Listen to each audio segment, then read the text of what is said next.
All right. So thanks for joining in tonight and streaming along. So tonight we're going to go over what we call our Holley adapter. We get a lot of frequently asked questions on this, so we figured we'd just do a quick stream, answer any questions people have.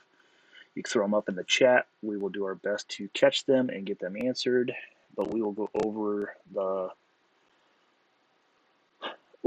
it and hopefully we'll answer everybody's questions. All right. So a little backstory is been doing this for quite a while. Started out doing this stuff with the 94, 95 Mustangs. I've been building custom wiring and custom cars for many years and have always needed the need for something custom. So with what's on the screen here, starting on our left, going to the right, it was our original concept breakout board. Um, you know, this here uses the Ford Diag.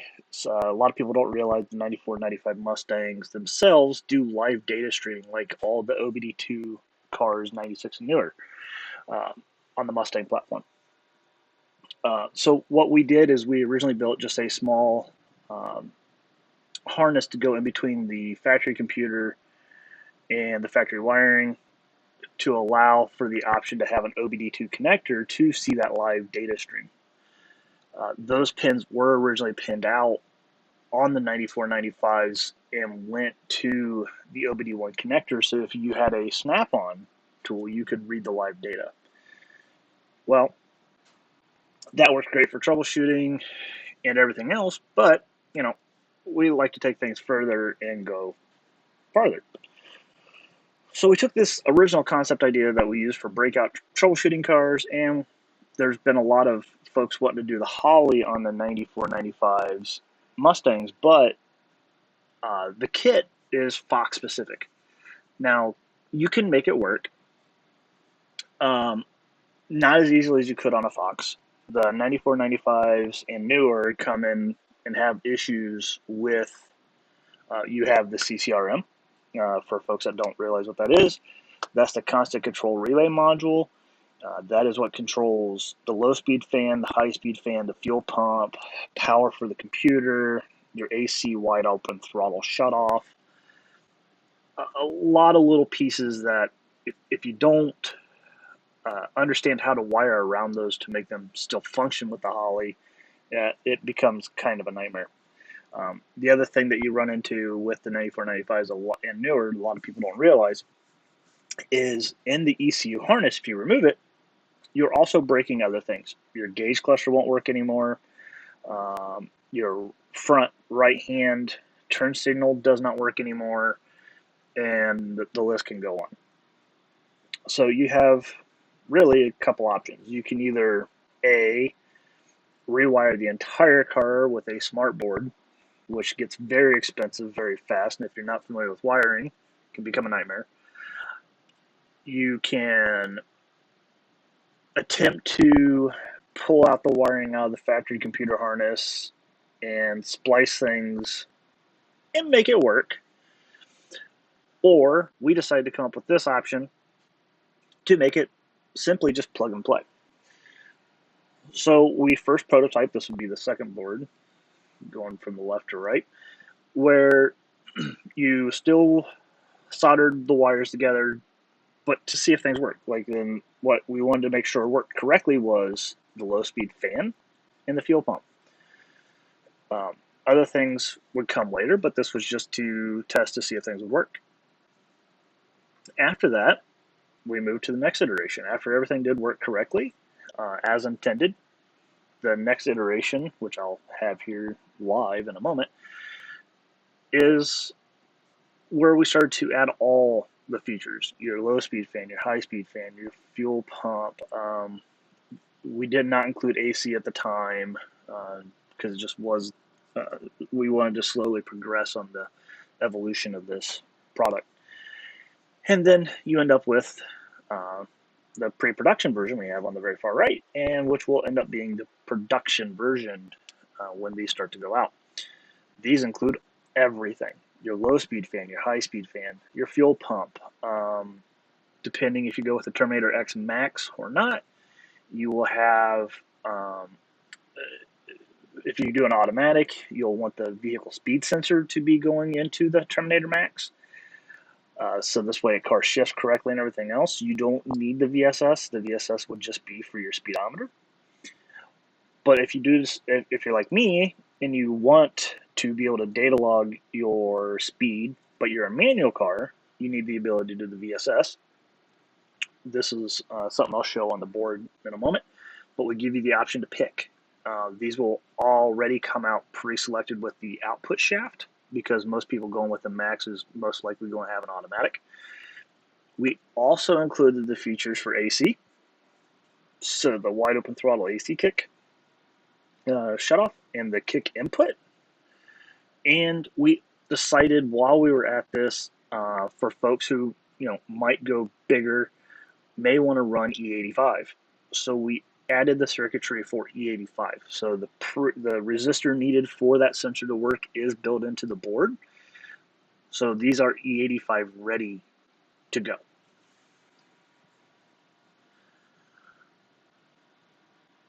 All right. So let's do a little bit of live. So as I stated, here is version 1. This one would be the one that has the low-speed fan and the fuel pump. That's what all this here is controlling.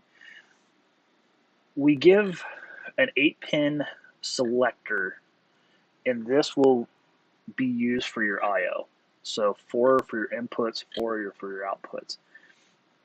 We did this so this way, if you want to use it pre-configured the way we have it for low-speed fan, high-speed fan, things of that nature, these will be populated with a shunt connector and already running. But let's say you don't want to do that. Let's say you don't want to run a low-speed fan, but you want to reuse that output. You would just remove the shunt, and on the other side of the harness here, there will be a pin, a wire exposed that will be for input 1. So this way you will have it readily available. So you have the choice of either using what we pre-configured or reusing it how you wish. Same goes for all the input outputs. This basically is your connect/disconnect for all of it. As you see, it has your standard Ford connector. So you're asking how, one of the questions we get quite a bit is, how does this work? So for an end user wanting to do the install, the way these work is you will just go out to your car, you will go and remove your passenger side kick panel, you will remove your factory ECU, and you will plug our ECU adapter in. And from there, you will get a small, about 5 foot long harness that we pre-build that you will plug into our adapter. Connectors won't match up because this is an older board. You will plug into our adapter, which then plugs into the Holley. We do supply 2 CAN bus connectors, 1 on each end. We did this so people don't have to buy a splitter.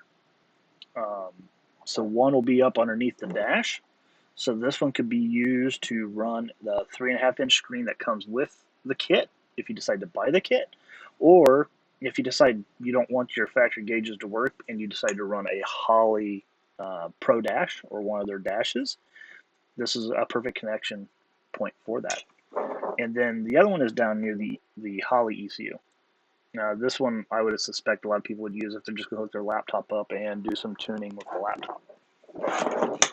But this is really the heart of it, the adapter and that harness. There will be, I don't have one in front of me, but there will be a sub harness, and that harness will go from this final connector, or on the new board here. You will plug into here, and this will have your wideband. And you will have the option just to either buy one with just the wideband only, or you can get one that has connections for an oil pump, oil pressure, excuse me, fuel pressure, external map, and flex fuel, along with wideband. And that will run out to your engine bay, and that is the only harness you need to run out. The other piece that you will have to do is you will need the Holley's power that they recommend for to run directly to the ECU to the battery. So if your battery's in the trunk, you'll run it to the trunk. If it's out in the stock location, the same. You just run it out there, hook it up, and away you go. Average install should be about 90 minutes. Every car is different, but we've seen people do this in around 90 minutes, and it's been working very well.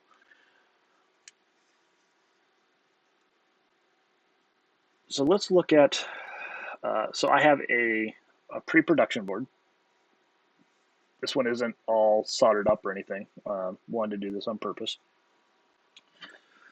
But this is, we've reduced the size. That was one thing that was important to us. If you can tell, we knocked about a good almost inch off. We wanted to make it compact as possible. So this is the option for your output shaft and your vehicle speed sensor. This is the resistor, the 10K, will go here for the flex fuel. This will be the two main connectors that will go between our adapter and the Holley, and this will be the sub-harness that will go out for your wideband and your optional sensors. Then over here we have our fuel pump and low-speed fan. Now, I know I have been talking a lot about the 9495s because that's what we're really focused on, but we are doing a model of this for the 87 to 93 Ford Mustangs. It won't have a lot of the options, but that's okay because they didn't have them from the factory, so there's no pin out across the Ford factory connector for them. So we won't have things like an output shaft sensor, output shaft speed sensor, because the AODE was not electronic. So this will go away, but you will still have the flex fuel and the fuel pump. So there will be no need to do the wire splicing that Holley requires for the fuel pump. The low-speed fan wasn't an option. They still ran a standard clutch fan. So, but besides that, the two boards are basically almost identical minus those little changes. So here we have our inputs, outputs, and we have a little bit of a description on the back for the IOs, just showing that, IO1 or input 1 is for the AC kick. Input 2 we did for the EGR signal. Now, some people might be questioning why. Well, we did this so we give the users an option to go ahead and use the EGR wiring, since Holley doesn't use the EGR, as an input in the factory wiring that you could just go ahead and tap into. Then the input 3 we have set up for flex fuel, and then input 4 we don't have anything connected at this time. And then for the 9495 folks, output 1 is for the low speed fan, output 2 is for high speed, output 3 is for the wide open throttle AC, and output 4 is already set up for the idle air control valve.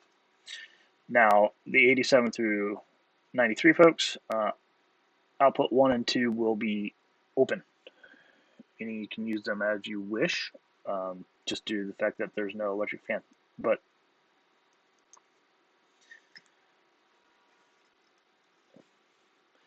we do have these. We are assembling them. We were actually building some harnesses tonight. So the one thing, another question we get asked a lot is, when will we have these ready to sell? Well, we don't have an answer yet. We are still working with manufacturers to build an enclosure for them. We don't foresee people wanting just to have this laying around, sitting in the kick panel, just possibly shorting out against metal. So we're working on to get a nice plastic enclosure or a metal enclosure built for these. But once we have that piece finalized, we will be able to get these into everyone's hands.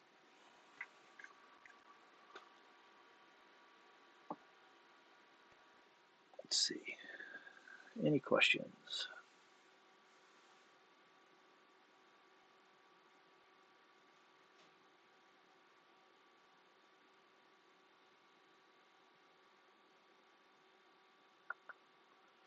Just going through and reading here.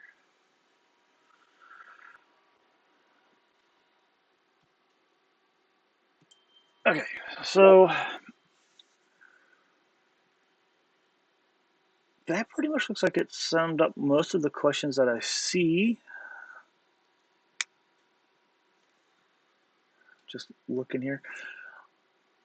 Well, let's go ahead and just talk a little bit farther. So we've talked about the 87 through 95 cars for the Ford Mustang.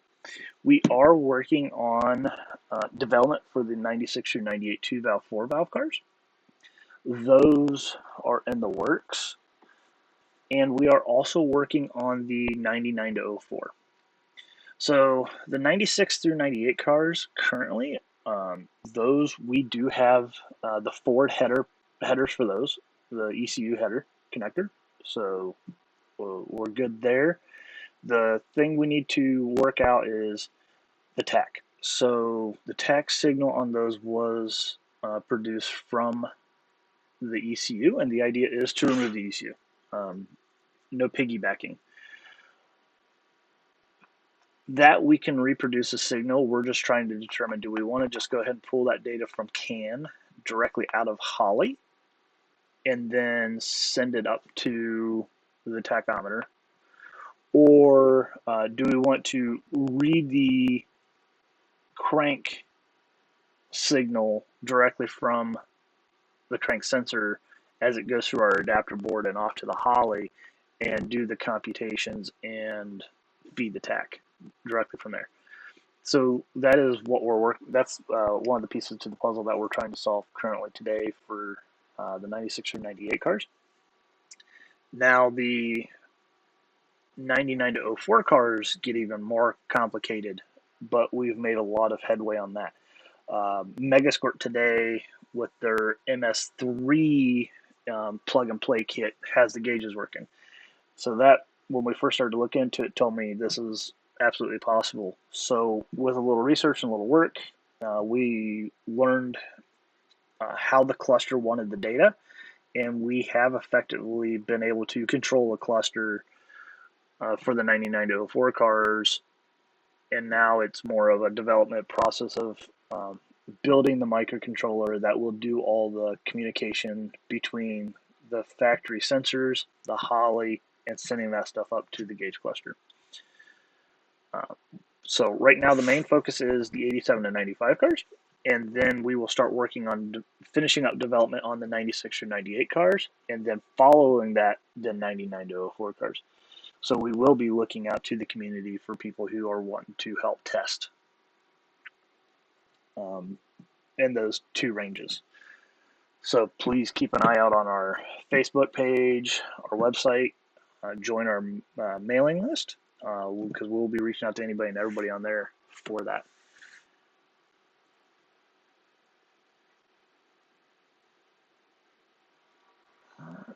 Anything else? Okay. Let's go take one last look through the chat that I have here.